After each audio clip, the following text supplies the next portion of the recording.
Hey there, greetings. Welcome to a little drawing session. My name is DaCosta, and I'm going to walk you through my process for doing a design. So we're going to go through it, and we are using Painter 12. So we're going to open a new session, and I have mirror symmetry on just because I like to not have to flip the canvas to see, where my lines are at and if I'm trying, at all coming close to being accurate, and get the, keep the look and the feel moving in the direction I want it to.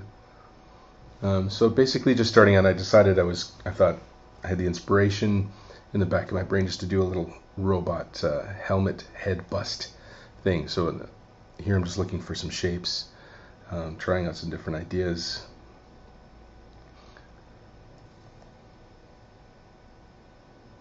So I tend to, this is part of I didn't do any warm up at all. So I'm spending extra time actually coloring them in as much as you can use a fill tool to fill in areas. I just wasn't really feeling like I needed to switch tools. So that's why you see me fill in a lot with just coloring, because it helps me warm up and it gets me into the flow without having to switch over to anything else.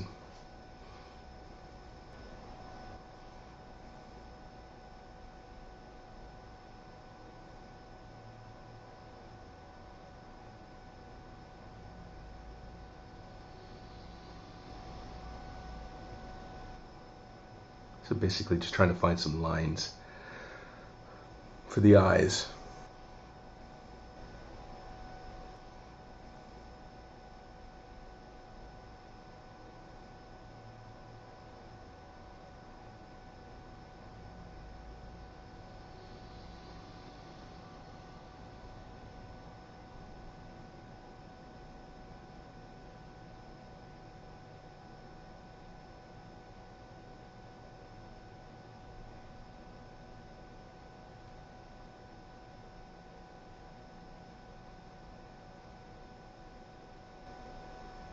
So I thought these might look interesting. The little fins on the side, some kind of inspired by Japanese samurai helmets, but just a little hint of something. Just interesting. I'm sure I'll explore it later on in another drawing at some time. I just like the idea of how those fins felt coming off the back. So here I'm just looking at the shape of the eyes and the orientation, and I thought, well, maybe I need to try something different. So change the tone. He was a little friendlier with the earlier set of eyes, so this gives him a little more badass kind of look.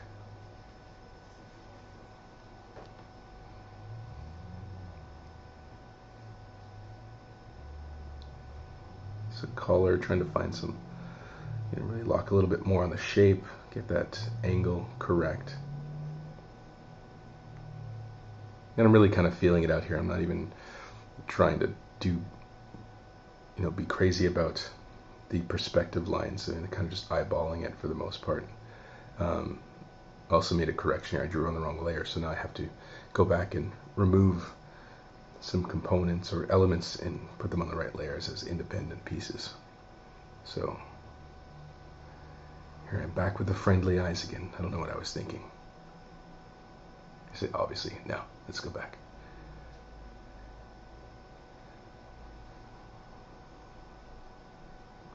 Rock a little Cyclops approach, maybe.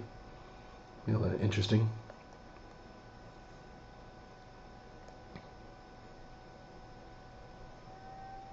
Yeah, maybe these eyes are good enough, and I like the way they feel. So the third level of eyes, that's taking it to a new space. Makes it a little more demon inside. As much as four eyes, is menacing. I think that we get the next level there of adding another set, because now you don't know what's going on.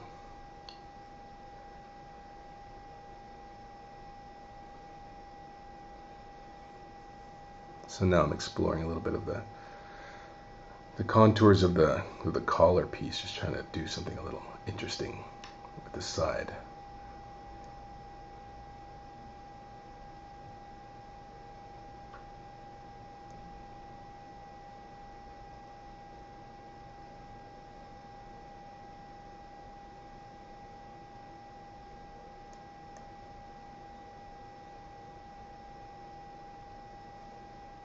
Get some contour lines, show a little shape.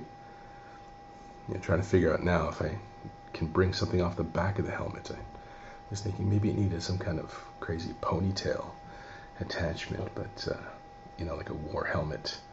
But and I'll probably go back and try that again, but I didn't feel like I really needed to go there at this point.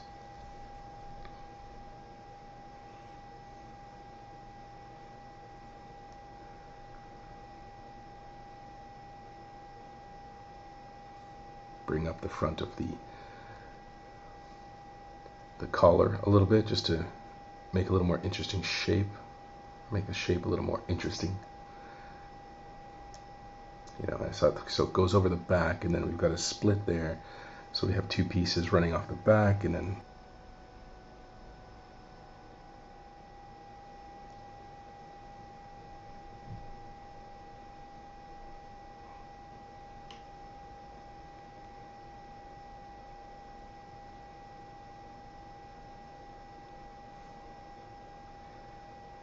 so as you can tell, I use a lot of contour lines and grooves to kind of hint at the form and volume of these shapes, like that piece on the front of the collar. It's nice. I like the little panels. So kind of going back, it's again Cyclops.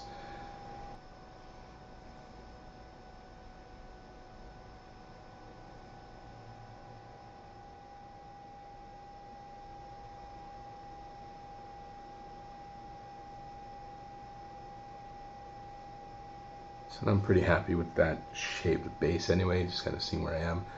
So smash those all down and then start the trace. So a lot of people have actually asked me, I get my line so clean, and there's no big secret. It's draw one line. So it's sometimes you have to draw that line 5 times, to get the flow right, and especially with the tablet having the pressure sensitive, you want to get that flow and kind of do it all in one. I don't like to go back and massage the line too much. It tends to get a little messy. So I just want to keep moving forward. So I'm even here, I'm trying to just be lazy, just copy them up, which is, this works for this application, but the only problem here is I'm doing symmetry, and I'm not checking at this time, but actually the copying and pasting doesn't happen, doesn't come across in the symmetry. So you'll see later on that those eyes are missing, and I will go back and just fix it later to see the final drawing.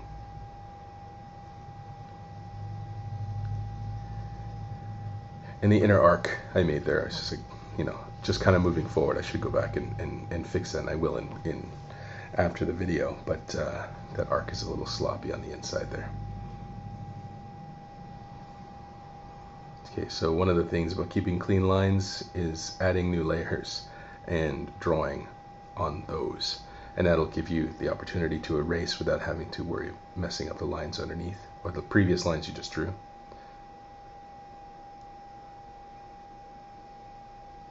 And here, so just drawing in obviously the under pieces in the kind of in the shadows, kind of what his collar might be made of. Just trying to find the negative space, something interesting in there. Just jumping all over the place wherever I happen to feel like going at the time. Things sometimes just call out to you, and you just gotta kind of go with it.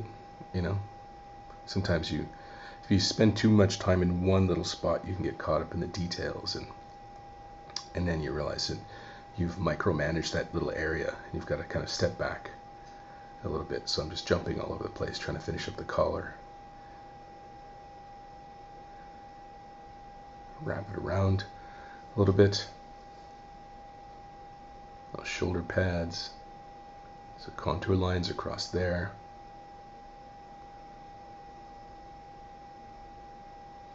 So again, back into the negative space. Looking for that, leaving some hint lines for a couple of minutes so I remember as I'm going through in case I want to change that, just where what is. I think, looking at the way that collar is drawn, as it follows through off the back of his neck.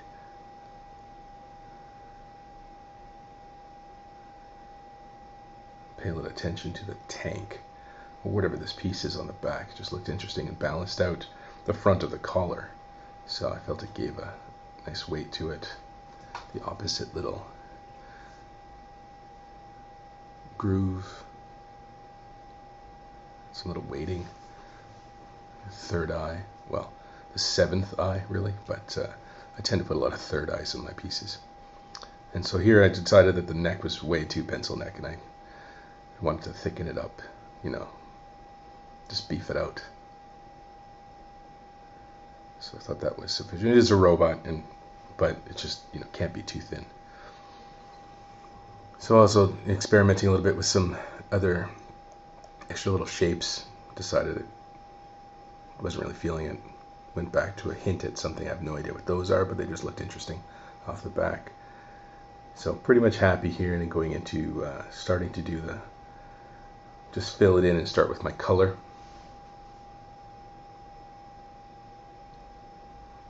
And these are easy. I try not to get caught up in these with too much coloring for these particular exercises, because I can, the initial drawing of this thing doesn't take that long, but you get into color and you can really get carried away with oh, should I make this blue? And then as easy it is to change that, with just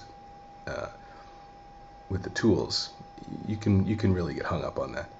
So my basic approach is to just fill it in and do the shade key first. Just kind of think about it like that. Find the shape, find the volumes, fill those in, worry about that. Worry about the color later, for the most part.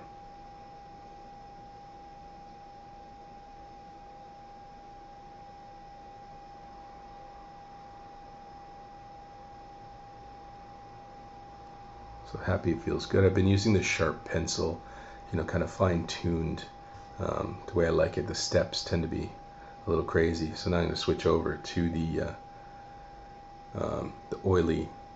round oily pastel. I find it this works for me in the way that it lays on color. I try to keep my tool sets pretty simple. I don't want to, less is more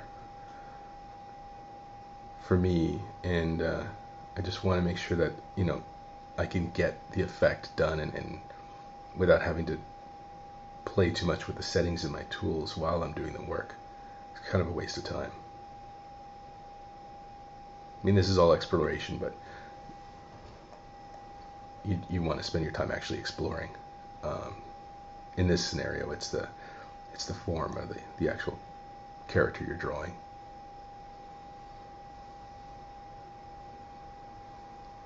So again, just kind of finding the directional angle for the light, dropping in the shadows, the little details, bigger brush, big swath of shading on the side, carving out a little accent piece, a little spillover.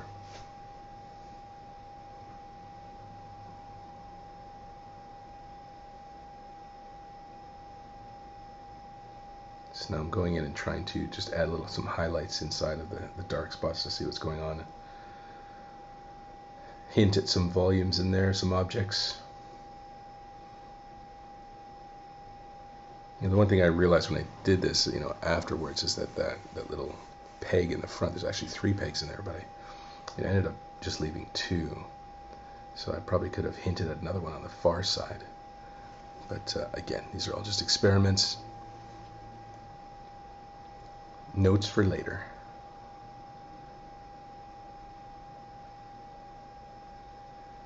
So kind of bringing in an indigo just to deepen it up a little bit. I try not to use black too much. It's in drawings. I prefer when my line work is is just off black, really deep colors or deep hues of whatever I happen to be using. So I just kind of arbitrarily pick, any color to start with. This happens to be a kind of a super deep green.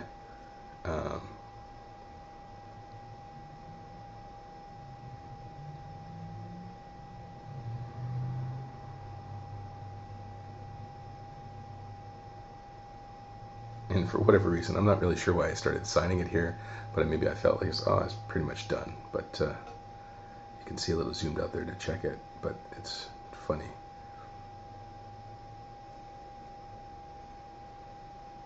So I normally wouldn't even start signing. I guess I thought I had more time, or I think I had to go and then say, oh, I actually have more time, so I guess I should finish it off. So I love this graffiti airbrush.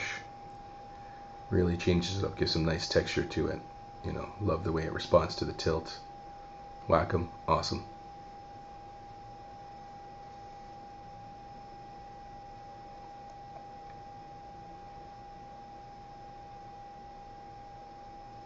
Classic outline. Love the finish of that. Use it all the time. Signature, now in the wrong spot. Gotta flip it. So you can see those eyes over there. Didn't transfer.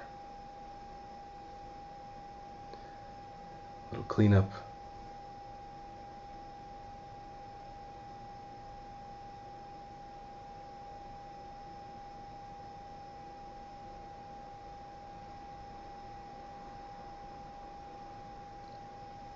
A little bit of finishing effect. Just something simple.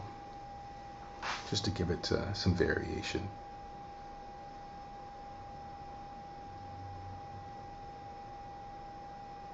Now I was going to do a little treatment here with the wand, but again I kind of decided I just need to do a little more manual. Starting with the eyes.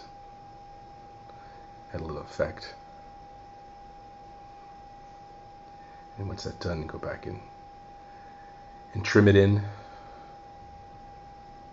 Pull it back a little bit. Every now and then you'll see it kind of does the effect, or it'll switch over. It's just it has an issue with trying to remembering which tool I use, whether I was using pen or whether I was using the eraser. So when you come back, it's like, oh, you were using the pen tool. It's like, no, but you just have to remember the hotkeys quickly. So a little accent on the disc. And starting with some deeper shading a little bit.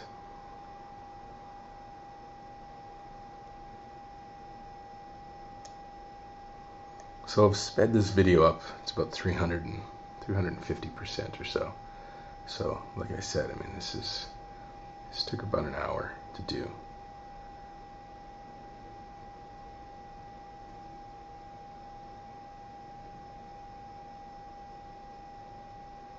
Just throwing on some accent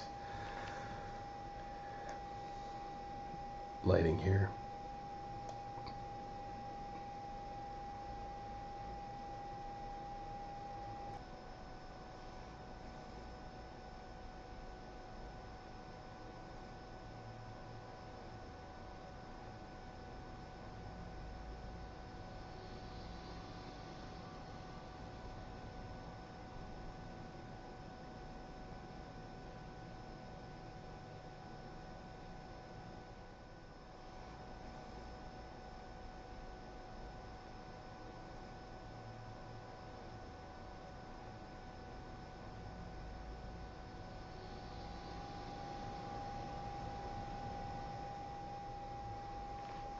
Just really find the right shape, the right tool to use and make it subtle. And there you go. So that's basically the finished piece. Thanks for joining me, and hope you enjoyed the video. If you want to see more of where I work, you can always check out chocolatesoup.com. That's soup with 2 O's, no U. And I'll see you again soon. Cheers.